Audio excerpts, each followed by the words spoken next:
The National Football League. No other sports league in the world can rival its ability to captivate audiences through stunning athleticism, dynamic plays, and heart-pounding finishes. Week after week, these gridiron gladiators showcase riveting performances in pursuit of the ultimate goal. Tonight, the Committee of 101 is proud to present the 52nd Annual 101 Awards.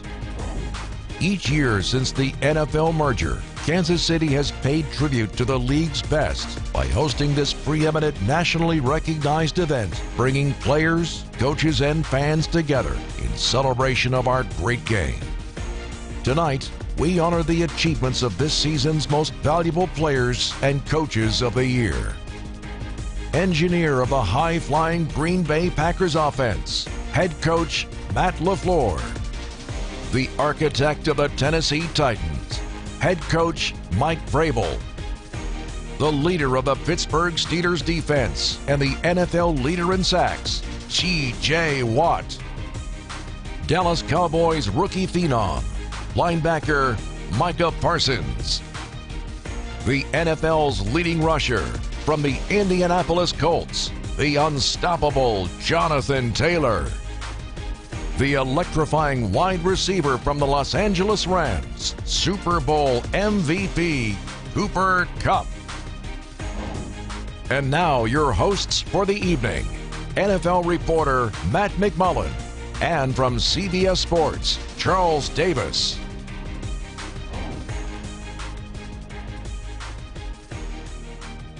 Hello everyone and welcome to the 52nd Annual 101 Awards benefiting the University of Kansas Health System Youth Sports Medicine Program. We're virtual for a second straight year, but we're so excited to continue this great event once again, a real tradition in the history of the NFL. My name is Matt McMullen. I'm the Kansas City Chiefs team reporter. We're joined by one of my very good friends and one of the very best in the business, Charles Davis from CBS Sports, and we'll also hear from Jeff Chadilla from NFL Network in just a little bit. But Charles, tonight should be a lot of fun. We're going to reflect on another outstanding NFL season and some of the great achievements, the individual achievements we saw throughout the year. Yeah, it's wonderful to be here with you. I'm so excited for you. A lot of people already know you as Stats, all right, and seeing you expand your role, so congratulations on that. But even more so, what an honor to be here for these awards. I mean, for a person like me who deals with the league as a whole, I've known about the 101 Awards forever. And I love the fact that right here, Kansas City, this organization, this team, has such an impact on the rest of the league, and everyone checks in to say, hey, who won that award this year?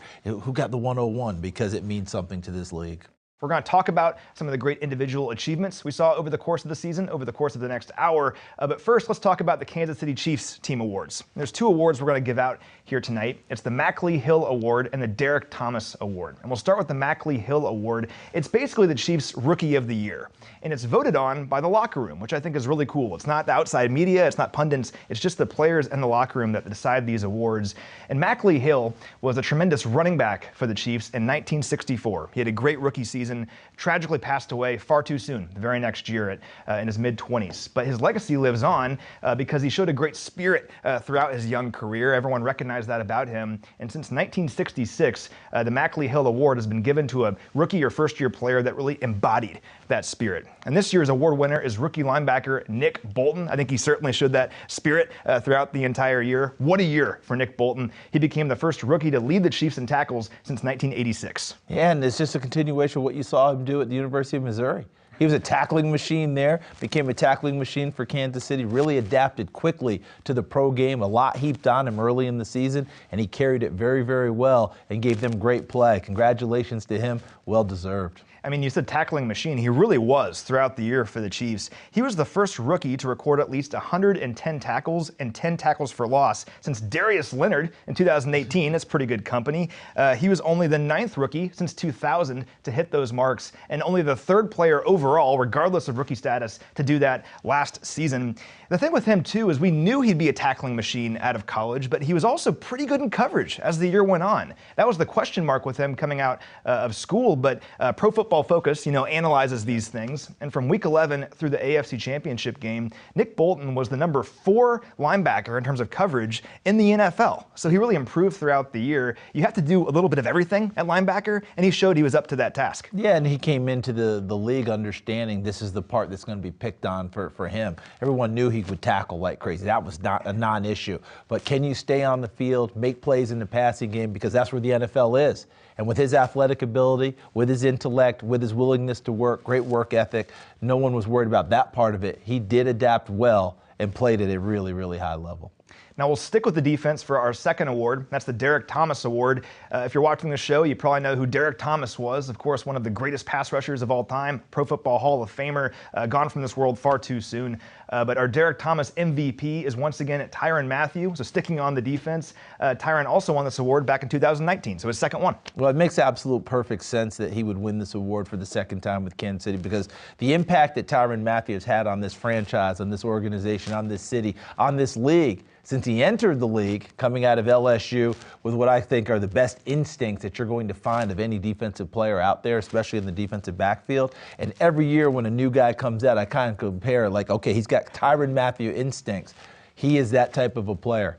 I remember Derek Thomas awfully well. Played against him in college. Luckily, didn't have to go against because he was a linebacker and I was a defensive back, but I certainly felt bad for our offensive lineman trying to block him. But wow, what an honor for Tyrann Mathieu. He's a well-deserving winner and just a well-deserving person to do this because of his impact so many different places. Yeah, I think if you look up football player in the dictionary, there's a picture of Tyrann He's everywhere. Yeah. Is he a corner? Is he a safety? Is he a nickel? Some linebacker in certain situations, but he always finds where the ball is. And then when he's there, he actually does something about it. He has an impact on the football where it is. Yeah, versatility, playmaking ability, and the biggest of all with Tyrann, I think, is leadership ability. And he showed that throughout his time in Kansas City. Congratulations to our Derek Thomas Award winner, Tyrann Mathieu, and our Mackley Hill Award winner, Nick Bolton.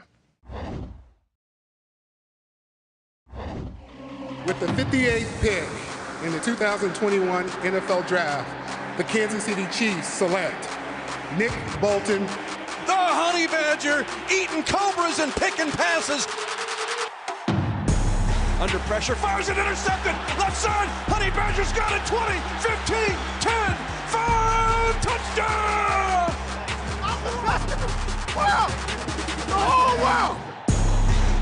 Gordon fumbles, and it's picked up. Nick Bolton, the former Missouri Tiger, with a game-changing play. The Honey Badger came screaming in and dropped for a loss. Stood up by Nick Bolton. Tyrann Mathieu, do you think he makes an impact? Broken up by Bolton.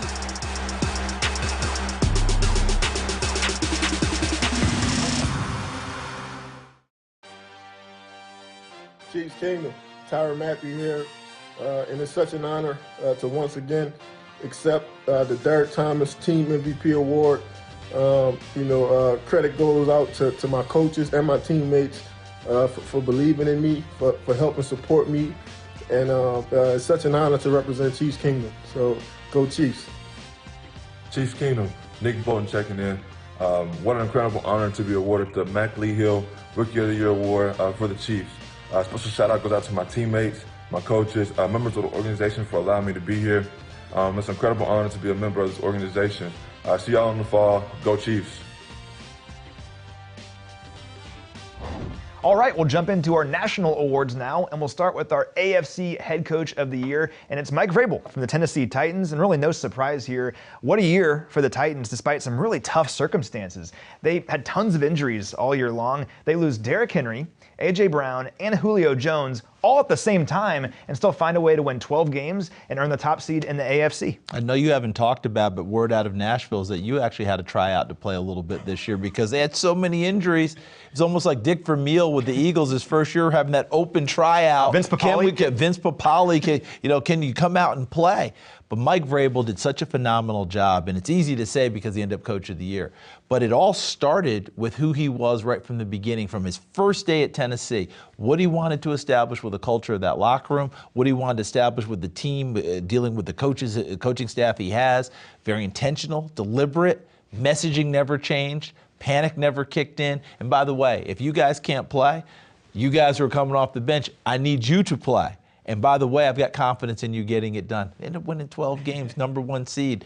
No one would have thought otherwise if things had gone down the tubes for Tennessee this year. 91 different players on that roster this year. Yeah, an NFL record, 91 different players played for the Titans last year. And like you said, I really think that if things went south for them, if they had kind of a lost season, I don't think anyone would have blamed them. They would have said, hey, they lost their best players, they'll be back next year. But they made no excuses all year long. I mean, when Derrick Henry was out, guys like Deontay Foreman stepped up in a big way. When A.J. Brown was out or Julio Jones was out, Nick Westbrook-Akina steps up in a big way. So guys always stepped up and played big roles when they needed to, and they had a great season. Their most wins since 2008, and I think that really the whole thing was a real testament to Coach Vrabel. Yeah, and if you've met Mike Vrabel, he's the one who would have said, what do you mean lose games? What do you mean because people are out, we can't play? Remember, Mike Vrabel was a third-round pick who turned himself into a Pro Bowl player while in the NFL. He was never going to back off of anything. He was never going to say, well, it's okay if we don't win this week, guys. That's just not who he is, and the team adopted that whole attitude,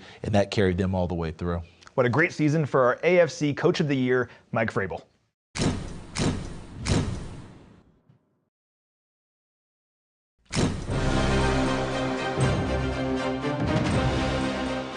What's the mindset with this much? Go score. Okay. Go score. Touchdown, Titans! Way to be physical. And he comes back, assault the middle of the pocket. The Tennessee Titans are your #1 seed. A first-round bye and home field advantage.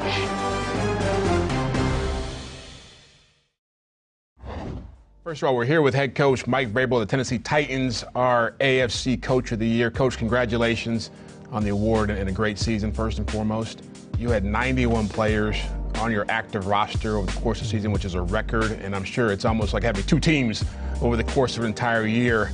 How were you able to manage this team, get them to the top seed in the AFC, 12 wins with all that adversity? Well, first I would say, Jeffrey, is that as we go and we work our way back through the self-scout like we do and every other team does in the offseason, at times we needed a flip card this offseason to figure out who some of those guys were, because they were with us for a week or they showed up on Wednesday and had to play in a game or two. And that was the first thing that we laughed about, like, man, who's that guy? I forgot him back in September or October. But it's just a reflection of our coaching staff. You know, any award that I would receive is just a reflection of our coaching staff to be able to get these guys ready to play. Also, the players that we brought in here, how quickly they adapted and were ready to contribute and to help us win. You talk about that culture you've created there, and it seems like you guys are the epitome of being able to deal with adverse situations. I think about last year going through COVID and this year with this stuff. How did you build this culture to where it can withstand so many setbacks? Yeah, there's just a lot of things that we try to talk about. I mean, I think that originally our culture, will always be about winning and competitiveness and how we prepare. Distractions are inevitable. For the people that say, man, we are going to try to eliminate distractions, I think that's come to realize that's impossible. So it's how you handle them, making sure that you have a plan and making sure that you don't panic. If you can stay poised and be prepared, I think that carries over and translates to the football team. You guys beat the Rams, who won the Super Bowl. You beat the 49ers in the NFC title game. The Chiefs and the Bills, two teams that people were talking about as being some of the best teams in the league. What does that say about your program, the way you run it, that you were able to beat those teams that people thought so highly of throughout the course of the year? I think it's just a reflection of this league that, we talk about this all the time, that if you don't play well, you're guaranteed to lose. And if you play well, it gives you a chance to win. It doesn't guarantee victory. But I am proud of how we played against those teams that, ended up the season and playing in the postseason and having an opportunity to play for a championship, of which the Rams ultimately did. So, all the credit to Sean, his staff, their players, and obviously, Zach and the entire Bengal organization. One thing I really respect about your program is that, there's a lot of talk about quarterback league, big passing numbers, all the high-flying offenses, and you guys build it around the run game, you build it around being physical and being blue collar. How much pride do you take in the way you're playing football and you're having success doing it in a way that is not kind of the norm anymore in this league? I mean, we believe in a certain style. We understand. We believe what football is physical. It takes a toll, but over the course of 20 years and looking at things and studying them, there's reasons why teams win, and you have to take care of the football. We didn't do that well enough this year. And at times, you have to be able to be efficient throwing football. You don't have to throw for 5,000 yards, but you have to be efficient. You have to have a high rating, and that means you're throwing touchdowns, you're taking care of the football, and you have a high completion percentage. And you also have to be able to affect their quarterback and stop the run and run the football. And so that's what we've tried to do. I think that's what we look like at our best. I don't know, every year is different, but obviously those are the things that we're trying to focus on. You look at what you want this team, this program to be moving forward. What's the most important things for you? Well, you have to continue to improve. You have to continue to find ways to teach our players, to develop them, try to inspire them through building relationships. And, we think that that's going to translate to wins, and that's why we're here. We're here to win a championship, and that's our singular focus. We've been close, not close enough. There's no such thing. You either win or you don't. You're pregnant or you're not.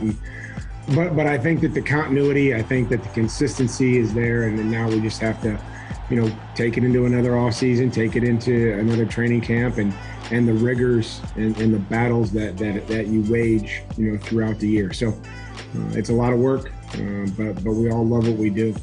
Hey, Coach, thanks again for doing this. Didn't get the final prize, but again, individually, you did a great job. So thanks again for doing this. It is an honor. I want to thank just obviously the 101 Awards and how much tradition that they have had. When you look and you do some research on what this award, who you shared this award with, and the type of people that have won Coach of the Year, Offensive and Defensive Players of the Year. Some guys that I've played with, some guys I've coached under, and a lot of great names and really some Hall of Fame people.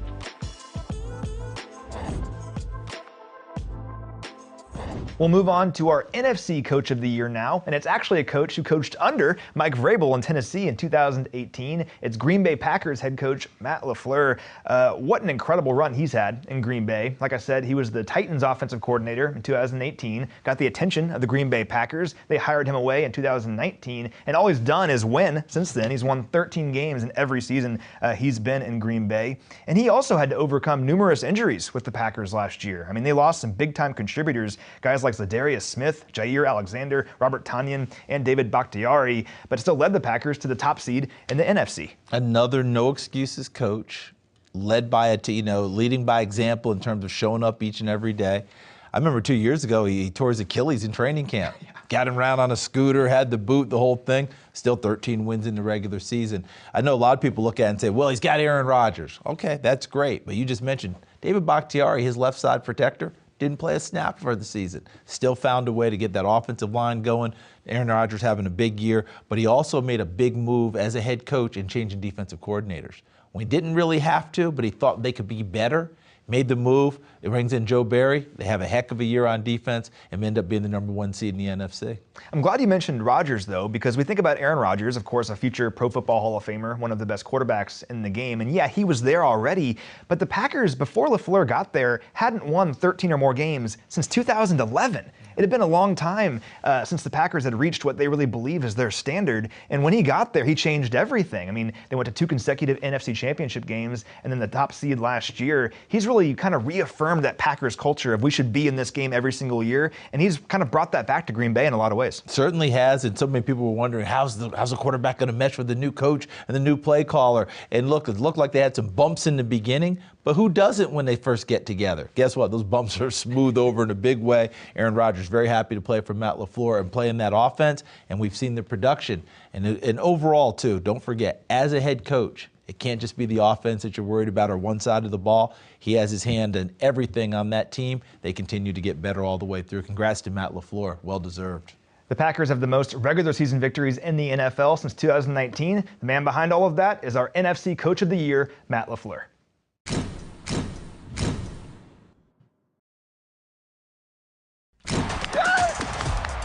Victory! 2-1! Hell of a job, man. I'm so happy for you, brother. Looking for Devontae Adams. He's got it. Oh, yeah. That's a hell of a job. Howard to the goal line. Touchdown, Green Bay. Keep competing out there, all right? Dillon breaking a tackle. Rodgers inside. Cobb touchdown. Hey, hell of a job, boys. Great job. Great job. All right, we're joined now by our NFC Coach of the Year. It's Packers head coach Matt LaFleur. Coach, congratulations. There's so many great coaches in the NFL, but what I think made you so impressive this past year is the Packers had to navigate so many different injuries, losing players for various reasons, and you kept finding ways to win games despite all of that. How do you explain your success this past season? Well, I think it's a credit to the depth of our football team and the guys really buying into owning their role and doing their 111th, and it's a credit to all our coaches and our players. Now, it's one thing to preach that as a coach, but as you just mentioned, you got your guys to buy in. You've really bred a culture of overcoming adversity in Green Bay. Can you speak to that and how you developed that culture? Well, I'd say you can preach all you want as a coach, but you got to have the right kind of guys within the locker room, on our coaching staff, just really within our organization that buy into that team concept. And it's a credit to all these guys to be able to weather that adversity, to endure and persevere through the adversity, because adversity is part of our game. And the teams that typically end up on top have a way of doing that. But again, it goes back to the people, the guys on the team, everybody within our organization. And it's just a great credit to their ability to persevere through some tough times. Yeah, and we saw that in action throughout the year. I mean, you guys beat some really good teams last season. You beat both teams that were in the Super Bowl. You beat the Bengals and the Rams during the year. What's it say about your program that you kept your guys motivated throughout despite losing players to injury? You kept overcoming that adversity all season long and beating some really good teams. Each and every week in this league, no matter who you're playing, whether they're one of the better teams in this league or a team that's maybe not looked upon as a favorite or a front runner, you have to hit the reset button each and every week, because if you don't go out there and perform at your best, you're going to get beat. And the competitive balance is one of the things that makes the National Football League so special. And you know, just each and every week, you just got to go out there, perform at your best regardless of the circumstance. You've been the Packers coach for 3 seasons, and all you've done is win. You're 39-10 in your Packers career. Those 39 victories are the most wins for any head coach through 3 seasons in NFL history. It's been amazing what you've been able to do. How do you explain all the success, and how have you grown as a coach so far in your young career? Well, I think there's a lot of areas where I've grown as a coach, but again, it goes back to surrounding yourself with the right kind of people. And I thought that the coaches have done a great job of owning their roles. Certainly our personnel department has done an unbelievable job bringing in talented players, and not only talented players, but players that buy into the team concept. And that's what it's all about. It's how can you get everybody moving in the same directions, because we all have our own goals and aspirations, but how can you set those aside for the betterment of the team? And it's just being around great people that are willing to work each and every day, put in everything and whatever it takes to get the job done. And unfortunately, we have not reached the ultimate goal of winning the Super Bowl. And until we do, I don't think any of us are going to be happy. Well, I'm glad you brought up the idea of how important it is to have good people around you, because you've been on the other side of that in your young career. You worked for head coach Mike Vrabel, the coach of the Tennessee Titans. He's our AFC Coach of the Year. You worked for him in Tennessee, and you also worked for Sean McVay, of course, a Super Bowl champion this year in the past. What's it like coaching against these guys now, and what did you learn from those guys when you were an assistant coach? Well, I think no matter who you've learned from, you're always learning both positively and negatively from every situation that you're in. And I think that I've been fortunate throughout the course of my career to be around some not only great football coaches, but great leaders. And it is fun when you're going up against your former bosses, whether it's Sean McVay or Mike Vrabel or Kyle Shanahan, just to go out there and compete to the best of your ability. Well, it's certainly been impressive during your 3 years of the Packers. I'm sure lots more of that to come over the next several years. My last question for you, just what's this honor mean to you? What's it mean to you to be our NFC Head Coach of the Year? Well, first of all, I think very fortunate to be part of such a great organization. And when I think of a Coach of the Year award, it's a credit to all our other coaches, to all our players, to go out there and consistently put forth that great effort, but really everybody involved in our organization, starting from the top on down, just everybody involved in this thing to allow our coaches and players to go out and compete at their very best on a weekly basis. Well, Coach, congratulations on such a great season. And once again, congratulations on being our NFC Coach of the Year. We'll shift now to our player awards, beginning with the AFC Defensive Player of the Year. And who else could this possibly be? It's TJ Watt from the Pittsburgh Steelers, his second consecutive year winning this award. And what a season for him. I mean, he had 22.5 sacks last year. That matched Michael Strahan's NFL record. And before you say that there were 17 games last year and it shouldn't count, he did that in 15 games. He was remarkable. I like how you jumped in there before everyone hit you on the 17-game deal, because that is so true. And remember, he started the season not going through training camp like everyone else, because they wanted to make sure he was okay for the season because there was a contract thing and the whole deal.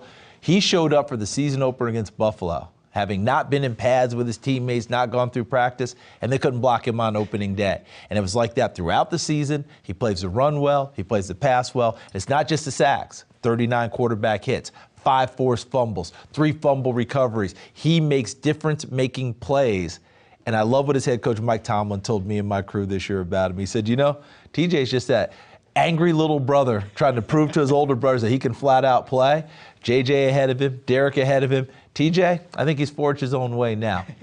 I think difference maker, like you said, is really the best way to describe this guy. And yeah, it is more than just the sacks. He's only the 5th player in NFL history to lead the NFL in sacks, quarterback hits, and tackles for loss. Joins a group that includes DeMarcus Ware, Aaron Donald, Chandler Jones, and the aforementioned brother, J.J. Watt. One of my favorite stats about TJ, though, is he makes everyone else around him better. And that's the best, really the best compliment I can give any athlete. So when TJ played 80% or more of the Steelers' snaps last year on defense, they were 8-2 as a team. So every time he was out there, yeah, he's making game-changing plays, but he makes the guys next to him better as well. Yeah, remember Bud Dupree was his partner in crime at the other outside linebacker position. Bud goes to the Tennessee Titans this year. Alex Highsmith comes in from University of Charlotte, plugs in, plays awfully well. Your Melvin Ingram here in Kansas City was there for a little while before coming to Kansas City. But Cameron Hayward, also inside an all-pro, benefited from TJ Watt's presence. So he's that type of a player, as you mentioned. And what's really going to be fun to see is, can they try and find that little bit more of a sack? Because that last game of the year, had a little question with the scorekeeper. Hey, that should have been a sack. Why wasn't it a sack? What a phenomenal year again for TJ Watt. Something must be in the water at the Watt household, considering that in 6 of the last 10 years, either JJ or TJ Watt has won this award. And we're continuing that here this year with TJ Watt winning AFC Defensive Player of the Year.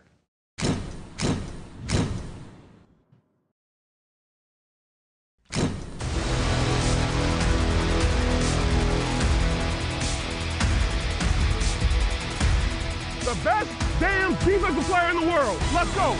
Yeah. Big rush. He's hit. TJ Watt has the sack. Watt has tied Michael Strahan's single-season record, 22.5 sacks. TJ Watt, you are a monster.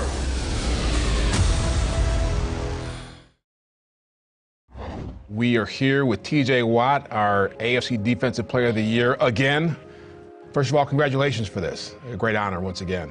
Thank you. It stinks that I can't be there in person. I know we tried to make it work this year, but we'll do for this for sure. I'm just excited to be here receiving the award again. This year, with 22.5 sacks, tying the NFL record for single-season sacks, does it mean more? Are you getting tired of it? Are you just sort of, how does it feel this time around? It feels great. I mean, just so many people have helped me along the way, and I think it's just always important to keep reminding those people that they helped me get to where I am today. And I mean, that's just not my family, my friends, my fiance. It's obviously the Steelers, all the players, all the coaching staff, and all the people in that building to help me to get to where I am today. And I'm not going to be satisfied until we're raising a Lombardi trophy, but trophies like this are very hard to come by, so I don't take anything for granted. Let me ask you, when you wound up tying that record with Michael Strahan at the end of the year, It's significant. I mean, there's only so many guys in this league who've been over 20 sacks, period, but to be able to go to 22 and a half, what'd that mean for you to put yourself in that company in the record books? Yeah, it's huge. And I know with the extra game, who knows if that record will get broken sooner than later. But just to be able to be cemented in NFL history with a great like Michael Strahan is great company. And it's not anything that I was really shooting for at the beginning of this season. But it's just one of those things that as you kind of go throughout the season, you find yourself getting into a nice little rhythm where the sacks just start piling up. And then towards the end there, was lucky enough to have an opportunity to tie the record. Mayfield wants to throw a big rush. He's sacked. TJ Watt, number 4. TJ Watt, you are a monster. Well, I know this was a year that was a little bit of a grind for you guys. You guys have been used to winning the AFC North and putting up 12, 13 wins, and it was kind of a struggle in the playoffs. But when you look back at this year and what this team accomplished, what do you feel about what you guys were able to do under so much adversity? I feel like every team always has the injury bug at some point throughout the season. We definitely had it, especially on defense. And I'm just proud of the way that we were able to still culminate a good season, make the playoffs. And like I said, it's never going to be enough. I feel like we have a lot of key components left on our defense. And like I said, I always focus on the defensive side of the ball because that's mainly what I can control. Just trust the coaches and the guys upstairs and the other guys on the offensive side of the ball to get the job done themselves. I know so many people have talked about the amount of quarterbacks coming into the AFC, coming of age, like the Mahomeses and the Josh Allens and the Justin Herberts, the Joe Burrows. And I look at someone like you can make their life pretty difficult if you want to. How much do you look forward to the challenge of taking on these kinds of quarterbacks moving forward in your career? That's why I love playing the NFL is you're always tested. Each and every week there's nothing given. And, everybody's on scholarship. I mean, everybody's getting paid so much money to play this game. They're the best of the best. And just even the AFC North, we have all #1 draft picks in Baker. You have Lamar as a first-round pick, and same with Joe Burrow. So, I mean, we have it in our own division, but then obviously you go throughout the whole AFC being tested, and that's just going to bring out the best in us. And I'm sure it's going to stress out the coaches a whole lot, but at the end of the day, our job is to get after the quarterback, so I'm excited about it. I always feel like I end up talking to you about your brothers at some point. I know last year your brother was a free agent. I think you were at his house, or you guys were at some cabin in Wisconsin when we talked. Yeah. But he was on the stage with you at the NFL Honors when you got the Defensive Player of the Year award from the Associated Press. And I'm wondering what that moment meant to you and what this whole run has meant for you to be able to have your brothers in the league and be around for this kind of success. It's been very surreal. I mean, I went on the whole media tour with him when he was going through it all. I mean, like I said, I was at the 101 Awards with him in Kansas City back in, I think it was 2015. And I've been to that award show, the NFL Honors, to see him win that NFL Defensive Player of the Year 3 times. So it's kind of, it's just so surreal to be going through it myself. And it's a very pinch me moment. But like I said, it's just so special that my brothers and I have the bond that we do, and JJ and Derek. And those guys have pushed me so much throughout the years, and they're going to continue to push me and keep me grounded and wanting me to be more successful. And I'm just very grateful for the relationship that I have with them. You mentioned your brother winning this award 3 times. If I'm talking to you next year, does he lose bragging rights in the family? We're getting close. Well, great, man. Well, thank you for being on here. Again, congratulations on being the AFC Defensive Player of the Year for the 101 Awards for the 2nd straight year. And best of luck moving forward, man. Thank you very much. I really appreciate it. All right, we'll continue now with our NFC Defensive Player of the Year, and it's the outstanding rookie from the Dallas Cowboys, Micah Parsons. What a season for him. I mean, he racked up 13 sacks, the most by a rookie since Aldon Smith, one of my Missouri guys, in 2011. I like how you slid that in. That was good. Go Tigers. MIZ, you know. He tied the NFL lead with 20 tackles for loss. He was just a do-it-all playmaking machine for the Dallas Cowboys. In this era of football, we keep advancing what our terms are. Remember when it was hybrids? Guys who could do more than one thing. Now we like to use the term positionless player. And Micah Parsons embodies it, all right? Is he an inside linebacker? Yes. Is he an outside linebacker? Yes. Is he a defensive end or a designated pass rusher? Yes. Can he cover people out of the backfield or downfield? Yes. You name it, you're going to get it. I think the only thing he didn't do was play offense. And I've heard through the grapevine he's lobbying the Cowboys for a few snaps on that side of the ball as well. What a tremendous season. The number, 12 pick in the draft in the 1st round. hey, if we could redraft, he'd probably go a little bit higher now, wouldn't he? The interesting thing with that is, in the past, if you said a guy didn't have a position, it's a slight, it's a negative. But with him, it truly is a positive. That would have been a tweener, right? A tweener, meaning you don't have a true spot.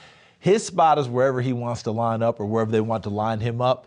Impact on the game, Micah Parsons had it last year. Well, and something that really indicates that is, 13 sacks, but also 80 tackles. So a lot of pass rushers that have a bunch of sacks, if you look at their tackle total, they have like 25 tackles because all they're doing is getting after the quarterback. Yeah, that's important. But for Micah Parsons, like you mentioned, I mean, he's getting after the quarterback as an edge rusher, but also playing the run as an inside linebacker. He's getting out there in coverage because he's such a great athlete and breaking up passes. He did a little bit of everything for the Cowboys, and that's really why he's so valuable. So valuable, and don't forget his intellect, don't forget his smarts, because to have a game plan for Micah Parsons, and I always accuse coaches of doing this, they have what I call whiteboard fever. All right, this player, well, I can put him here, I can put him here, I can put him here, I can put him here. But if he can't master that, if he can't master the assignments, know the nuances, know where he's supposed to be, know how to make the adjustments, and from snap to snap, Micah Parsons was playing different positions.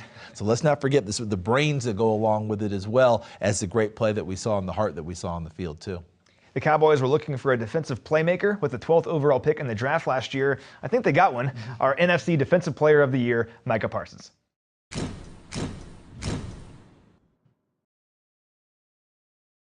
He's the front-runner defensive rookie of the year, and he came up with it. We've been pushing it all week. Let's do it. Let's get this 3 and out, get off the field. And sacks for Parsons, and he is trying to turn this game around by himself. Back to throw, pressured, hit, Parsons, blasted him.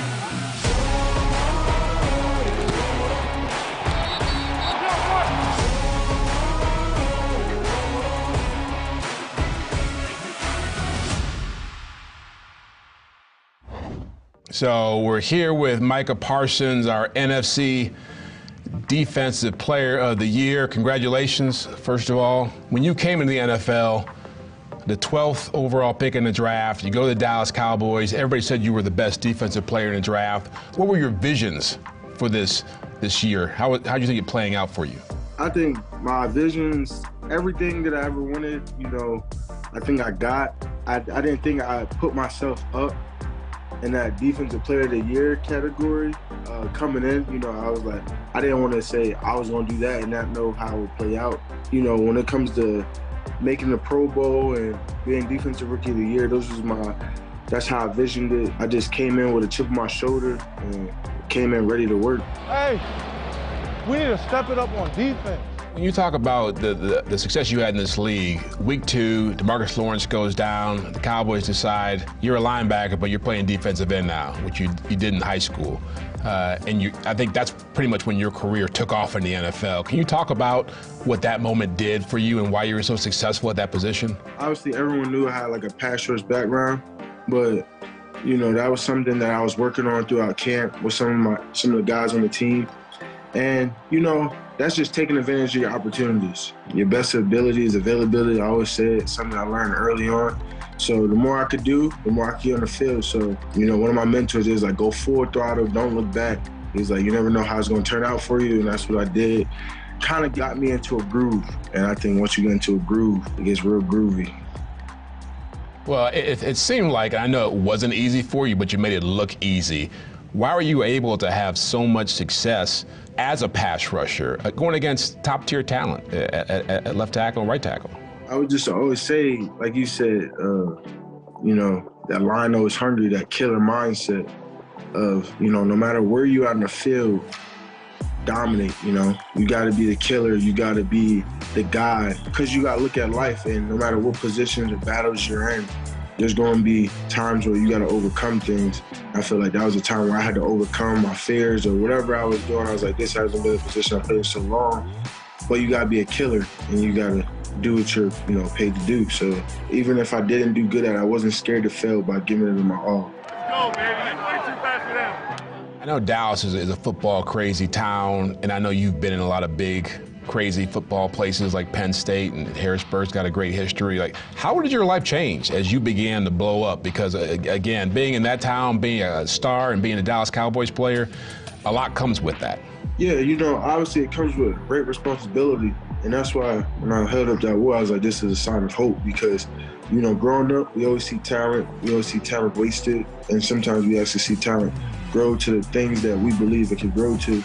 So I think it was very important for me to stay home and represent Penn State and get my degree to show that, you know, we're not just football players, we can also be educated and, you know, coming here at an opportunity to flourish and do what I had to do. And, you know, I think a lot of us have hope and have dreams, but we often don't have a lot of people to look up to or people who have done it, and we just have people who talk about it. I just think it's important to have that hope and belief in someone who's done it. And I'm still young, so I can kind of relate to everything they're going to. It's not like I'm, you know, an older guy, and, you know, I just taking on that responsibility, kind of being that guy of hope to my city, and I just think that's important to me. I saw a lot of jerseys there, and I see Patrick Mahomes jersey in the background there. Like, when you think about how far you've come and some of the people you've been able to associate with, being at the Pro Bowl and seeing all these stars around you and knowing you're a star now, like, how does this affect you now? You seem to be a pretty humble guy, but how does it affect you? Oh, man, it just makes me want to be great like those guys, really. I mean, it don't make me feel like I need to turn down. It makes me feel like I got to turn up. You know, I'm looking at these guys like, damn, I'm such a big fan. You know, can't believe I got these guys' jerseys. That's kind of like how I want to be to the next generation or to these guys myself. I want them to become fans of me. So I mean, you just want to work harder and just keep getting better. Okay, man. Well, thanks a lot for doing this. Congratulations again for being our Defensive Player of the Year in the NFC, man. And best of luck going forward. Sounds like your career starting off pretty strong right now. Yeah, hopefully we'll be having this conversation again next year, and I have another Defensive Player of the Year trophy.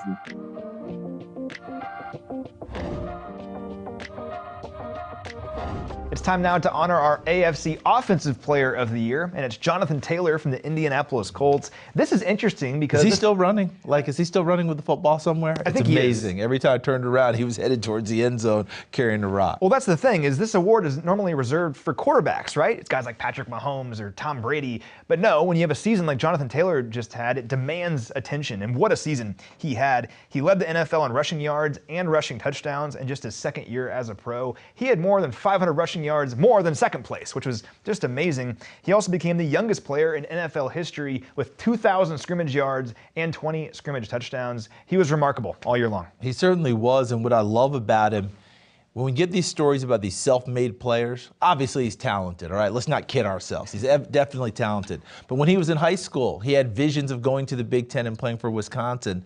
They didn't immediately offer him a scholarship because they said, we don't see you break enough big runs. So he went out for the track team to try and improve his speed. The next year, he broke those big runs, which is what we saw this year. How many? 50, 60, 70, 30, 40. You know, he had it all. That's one thing he did. Another thing was, if he didn't go to Wisconsin, the Ivy League was all in on him. The intelligence of this young man was there. Probably would have gone to Yale if he decided not to go to Wisconsin. But he turned himself to a heck of a player. And last but not least, coming out of college, the biggest knock on him was fumbling the football. Right? Put it on the ground 19 times at Wisconsin. You don't hear about that these days, do you? No, you certainly don't. I'm glad you mentioned that explosiveness because it kind of leads into my other point about what makes him so incredible. He's a bruising runner. I mean, he'll force missed tackles. He actually forced 65 missed tackles last year that led the NFL. And you're not just talking clean misses. You're talking about him running through people. Exactly. Yes. And the thing with that is usually those kinds of players, they're big and bruising, but they're not very fast. They're not very explosive. Well, he did that, but was also really explosive. You mentioned all the long runs that he had 14 rushes of at least 20 yards. Oftentimes when he got to the secondary, he was gone. We just don't see players with that blend really much anymore. Yeah, we're starting to see a few more of them, but to have it in the full package like Jonathan Taylor has, well over 220 pounds, breaking down defenses, doing his thing, continuing to get better as a pass receiver out of the backfield. But bottom line is, you take it and turn around and put it number 28 your chest, and good things happen for you. Just an unbelievable season for Jonathan Taylor, and that's why he's our AFC Offensive Player of the Year.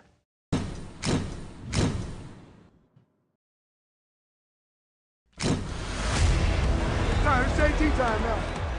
Hands off to Taylor. Taylor, big run. He's at the 45, 50, 40, 15, 10. Touchdown! I'm just watching you run straight, like, go. There's two free hitters. Jonathan Taylor just makes them miss. Jonathan Taylor does it again. An explosive run for JT.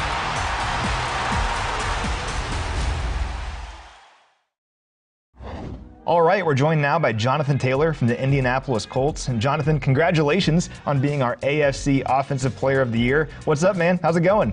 Thank you so much. I'm doing well. I appreciate you taking the time out to speak with me. It's been a fun year. I'm excited, but truly thankful to be named Offensive Player of the AFC. Yeah, well, you deserve it, too. And what's unique about this is this award is typically designed for quarterbacks. Only a very elite fraternity of running backs have been named AFC Offensive Player of the Year by the Committee of 101. You've joined that group now, and I'll read off some names here of guys that you're joining. It's guys like LaDainian Tomlinson, Terrell Davis, Marcus Allen, Christian Okoye, Earl Campbell. I mean, absolute legends of this sport. When you hear those names and realize that you're joining those guys now as one of the best players in a single season at running back in NFL history, what's that mean to you? It's amazing. It's amazing to be mentioned with those guys, but it's amazing to be surrounded by the team and the personnel that I'm surrounded with. I mean, I have selfless receivers, who are willing to go out there, ZP, Michael Pittman, who are willing to go out there and crack safeties or try to crack a linebacker. And then, the offensive line we have up front. I know a lot of those guys weren't blessed to have so many of those pieces placed around them to make the job so easy for me, but I'm just so thankful to be mentioned with those guys, and two, to be surrounded by the teammates and personnel that we have. Well, you're humble, but we're going to talk about your amazing season here because it was not ordinary by any means. You had 1,811 rushing yards this season, 18 rushing touchdowns. Both of those marks led the NFL. You also led the NFL in yards from scrimmage with over 2,000, and you're the youngest player in NFL history to ever have 2,000 scrimmage yards and 20 scrimmage touchdowns. Have you had a moment now in the offseason to kind of look back and say, that was a pretty good season, I'm pretty impressed with what I was able to do?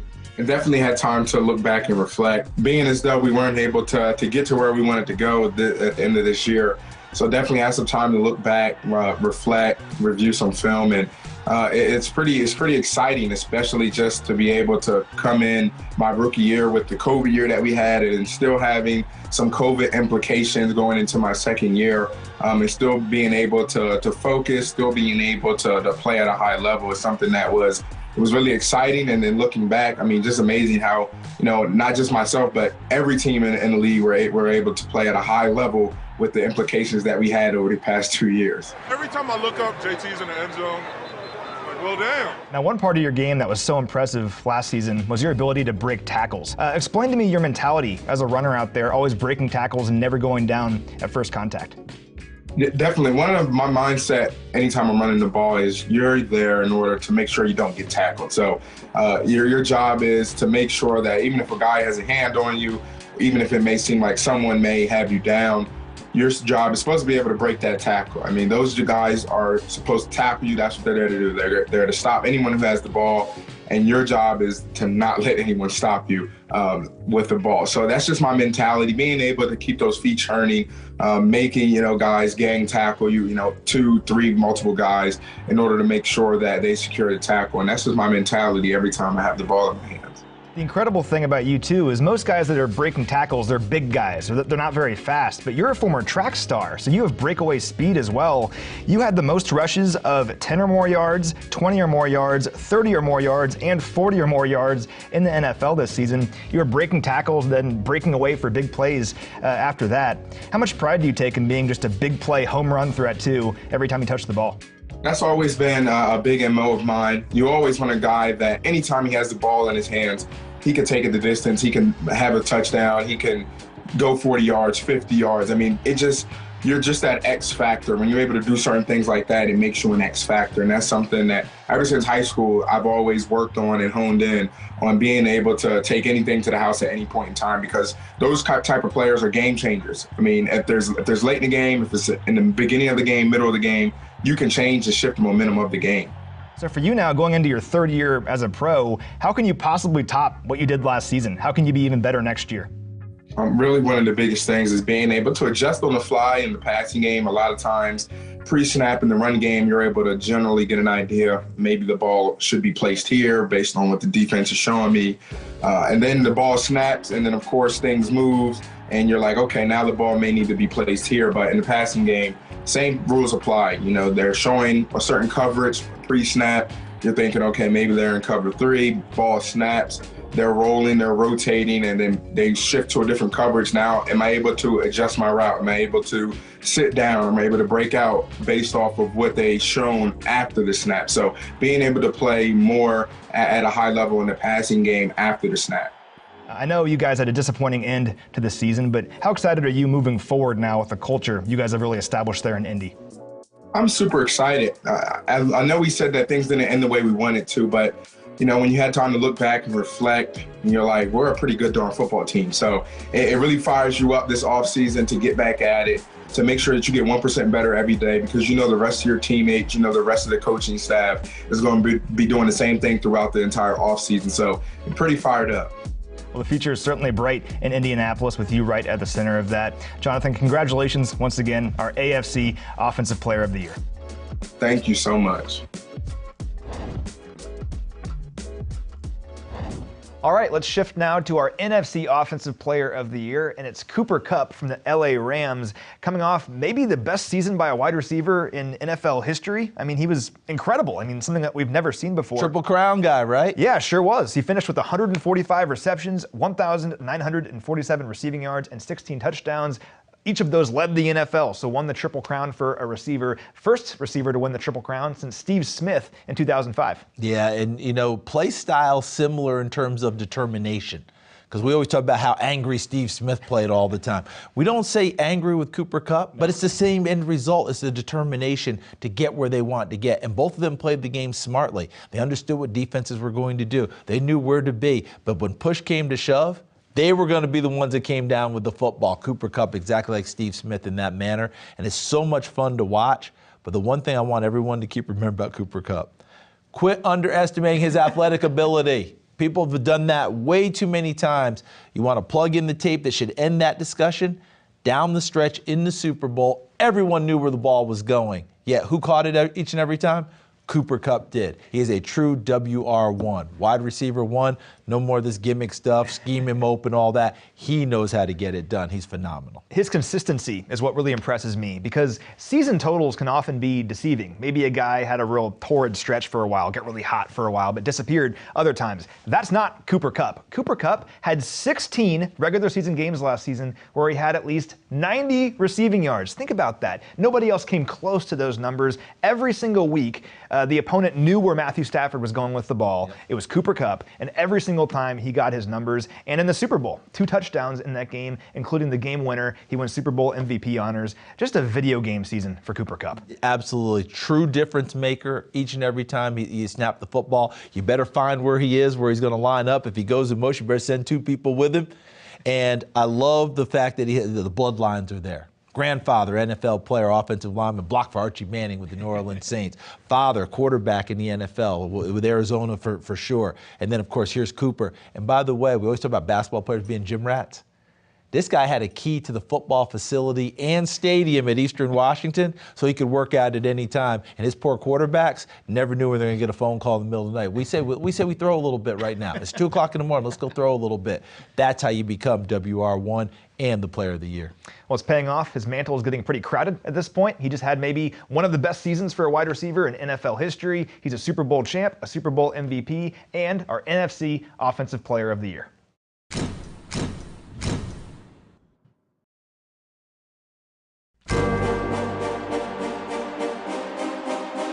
Cooper Kupp is the best wide receiver, and he should be in the MVP conversation. A 70-yard bomb to Cooper Kupp. Oh, he had 10 yards of separation. Touchdown, LA. Hey, you put him in a spin cycle. Wow, what a catch by Kupp. Touchdown, Cooper Kupp. Touchdown, LA. All right, we're joined now by our NFC Offensive Player of the Year. It's Cooper Kupp. Cooper, congratulations, man. Thank you very much. Appreciate it. Yeah, very well deserved. I mean, what a season for you. You became just the 4th player in the Super Bowl era to win the receiving Triple Crown. You led the NFL in receptions, receiving yards, and receiving touchdowns. That does not happen often. The last guy to do that was Steve Smith way back in 2005. It's the offseason now. Have you had a chance to sit down and reflect on how amazing your season was? I think I take a little bit of time to reflect on the season in general, but a lot of that is really focused on just what I need to do to get better for the coming year. Trying to figure out what the plan of attack is for the off season, what kind of things I need to improve on. So, I think there'll be I got a whole lifetime to reflect on accomplishments and what have you. But really my focus right now has always been just moving on to that next thing and trying to get better for that next year. Well, we're going to talk about your season last year because it was remarkable. I think it's perhaps the best season by a wide receiver in NFL history. Look at your numbers here. I mean, you had 145 receptions. That was the second most in NFL history. 1,947 receiving yards, also the second most in NFL history. And stats are great, but you capped it all off with a Super Bowl MVP trophy and, of course, the Lombardi trophy. What's it feel like to be a Super Bowl champion? That's great. Obviously, that's the what you strive for. You compete. You do all this stuff with your guys, and the end goal is always to achieve the pinnacle of what this sport offers you, and what that is competing for a world championship and taking that thing home. So being able to achieve that goal is an incredible feeling, but it's also that much more drive. I mean, you want to get back to that. There's so much you understand looking back on all the work you've done, everything it took to get there, having an idea of what that takes, and then being able to implement that and know every year the standard is raised. Every year it becomes that much more difficult, and we're just gonna have to be that much better coming up in 2022. Stafford has it, deep drop, big throw, down the right side. Cooper Kupp's all alone. He caught it at the 30, to the 20, cuts inside, 10, 5, touchdown Cooper Kupp, touchdown, LA! Consistency was really your thing all year long. You had 16 games in the regular season last year where you had at least 90 receiving yards. I mean, absolutely crazy. Far and away the most such games in the NFL. How do you explain your consistency last year? I think a lot of that comes down to the guys I get to play with. Preparation, the process that we live by week in and week out. You aren't able to do that as a receiver. You're not able to be consistent like that if you don't have other guys that are balling out as well. There's too many good football players in this league. Coaches are too good, too well prepared. Kudos to the teammates that I get to play with, the receivers, the running backs, the tight ends. And then on top of that, being able to play alongside Matthew Stafford, who had an incredible year himself, and the coaches that put us in great positions. It really comes down to that, and I'm so thankful for the people I have around me that have really made that possible. Now, I want to ask you about your family a bit. Your dad was an NFL quarterback. Your grandpa was an NFL offensive lineman. This is a big thing in your family. It runs in your blood. What's it mean to you to kind of carry on this NFL tradition of Kupps playing in the league? Yeah, well, I mean, it's a really cool thing. I thought the best thing about growing up with my dad and my grandpa was that they were dad and grandpa before anything else. It wasn't, I didn't view them as a guard that played, for so long in the league, and my dad playing quarterback. I didn't see him as a quarterback and a guard. I saw him as just my dad, my grandpa, and I'm really thankful for that, for being able to be raised and have the normalcy of what that is. But then also being able to, when it got to that time where I chose football for myself, and being able to get to that point where I wanted to learn, I wanted to dive into some of that stuff, and be able to ask questions. I had that right there, at home. So being able to have that kind of right there at my disposal was a huge blessing. But really most thankful for just who they were as my dad and my grandpa. Stafford looking left, works through his progression, fires underneath the goalpost. It's Kupp again! Touchdown!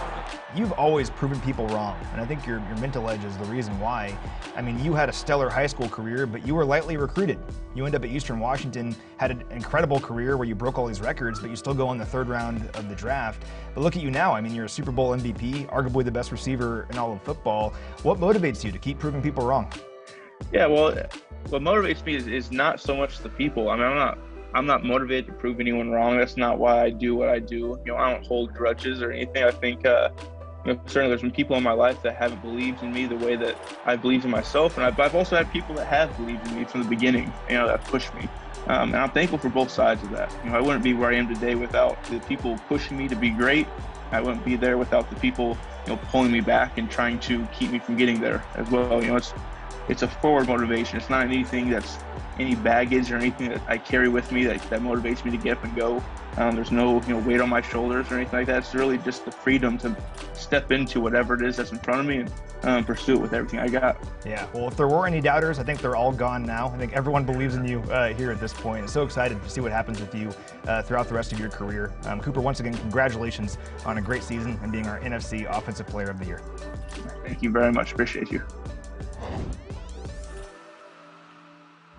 Well, that's just about a wrap on our show, everybody. Thank you so much for watching. And congratulations again to all of our recipients. We're not done yet, though. Before we wrap up, let's hear from our good friends at the University of Kansas Health System Youth Sports Medicine Program about the great work that they're doing. Good evening. I'm Bob Page, President and CEO of the University of Kansas Health System. Hi, I'm Tammy Peterman, President of the Kansas City Division of the Health System. We are honored to be the official healthcare provider for the Kansas City Chiefs and humbled to be the beneficiary of the 101 Awards. Tammy and I want to express our sincere gratitude for this opportunity to say thank you to the 101 Awards sponsors and our partners, the Kansas City Chiefs. 2 years ago, when we were together to celebrate the 50th 101 Awards, we never imagined that 2 years later, we'd still be in the midst of a global pandemic. That said, we are excited the light at the end of the tunnel is getting brighter every day. The past 2 years have been full of unexpected challenges, and the latest surge of COVID-19 patients this past winter truly put our care teams to the test. Teamwork has never been more important. And we know teamwork is also critical for the Chiefs organization. For the Chiefs, it's the players, the coaching staff, the trainers, and everyone else on the team who focus on being the very best and winning the game. At the University of Kansas Health System, our entire team is focused on ensuring every patient receives the very best care in the safest way possible. We're so grateful the proceeds from the 101 Award benefit our health system. This year, your generosity is helping the University of Kansas Health System provide care that ensures young athletes across the region stay safe and stay in the game. All right, here we go. Left middle. Watching 17-year-old Michael Solomon run those drills, it's hard to believe he was sidelined for a season by a tackle that landed him on his collarbone. Ouch. I heard it snap and I was like, it's broken. An X-ray confirmed it. The University of Kansas Health System's orthopedic surgeon, Dr. Paul Schreppel, repaired Michael's fracture. Dr. Schreppel is also the head orthopedic surgeon for the Kansas City Chiefs. He got Michael back in the game. Right again, here we go. Where his athletic trainer, Caitlin, is always watching. The night of the injury, she could tell it was serious. This injury, I knew immediately that something was wrong because of his body language. Having somebody on site all the time is huge for me. You know what else is huge? The support of the 101 Awards. We have some spacers, some inhalers, and EpiPens. Your donations literally put life-saving medical equipment into the expert hands of 19 athletic trainers at 27 schools, caring for 13,000 students. And EMT tooth saver for an athlete that has a tooth that becomes dislodged. You can tell this is not your average emergency kit.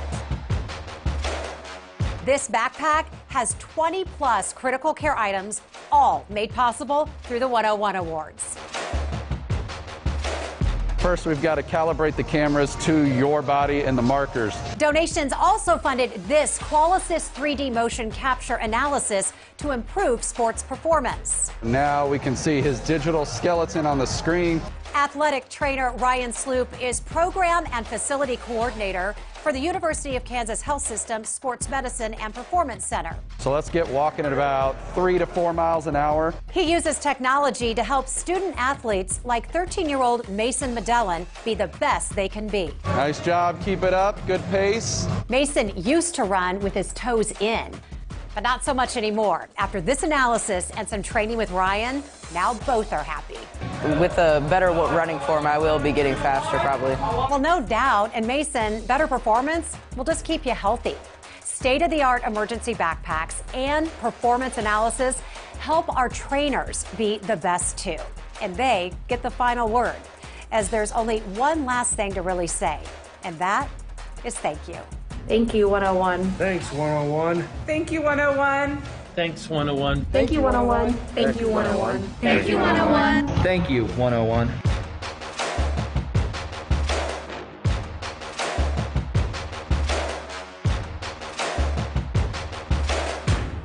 What an amazing video. We've said before our health system is a competitive organization, just like the Chiefs.